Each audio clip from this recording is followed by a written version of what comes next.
Hello, I'm Anouk van der Avert, one of the consultant paediatric surgeons in the Children's Hospital here in Brighton.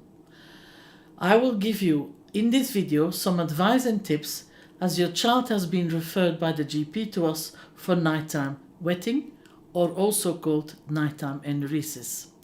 We hope that this video would give you the advice required in the hope that we can improve your child's symptoms. Nocturnal enuresis or nighttime wetting is a child who normally should be fully dry at night after it was potty trained in the daytime. If this persists after the age of 7, we consider this not completely normal and we will see your child for further advice. When your child is asleep, he or she will wet the bed. It can be a very stressful and embarrassing period in their life. For parents, this can be difficult to cope, but what I would like to stress is that you remain very supportive, as it is not your child's fault. It's a very common condition, especially when it runs in families. We know that if one parent had nighttime wetting, the child has a 50% chance to have the same problem. If 2 parents had the problem, then that is about 75%. Most children will grow out of it when they reach puberty. It very occasionally goes through into adolescency and adult life, but that is very rare. 1 in 5 children over the age of 5 will have nocturnal enuresis, and 1 in 10 over the age of 10. So it is very important that you are going to try to follow the tips and advice that we are giving in the leaflet. There are 3 different groups of children with nocturnal enuresis. The first group, which we will not discuss in this video, have a combination of day and nighttime enuresis, and another video is provided to explain this. The second group of children are children who are simply very deep sleepers. So when their bladder is full at night, they don't become aware of this, so they don't wake up to go and pass urine. The third group is a group who lacks the hormone vasopressin, which is produced in the brain at night and helps reducing the production of urine during the nighttime.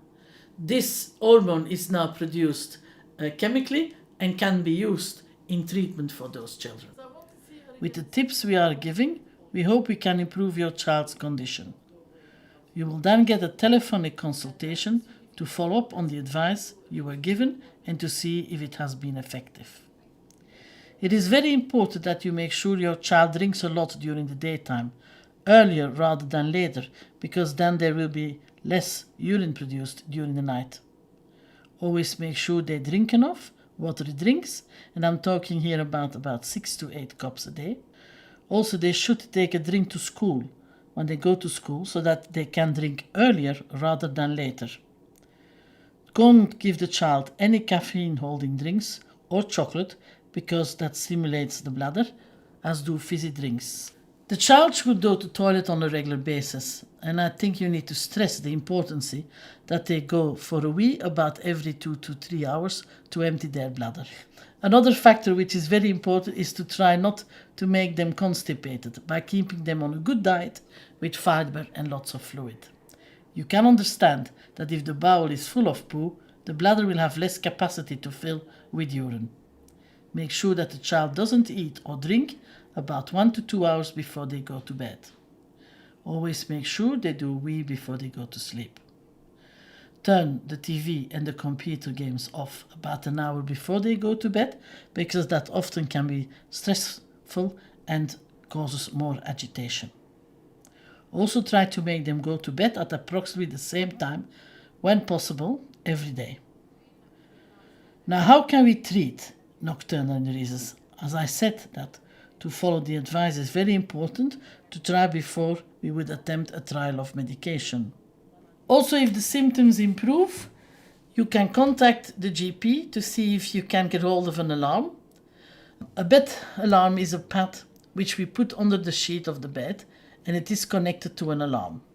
So when the child starts passing urine, it will make the alarm go off. This can be quite inconvenient, because sometimes the child does not even hear the alarm and the whole of the family is awake, and the child has actually not heard anything.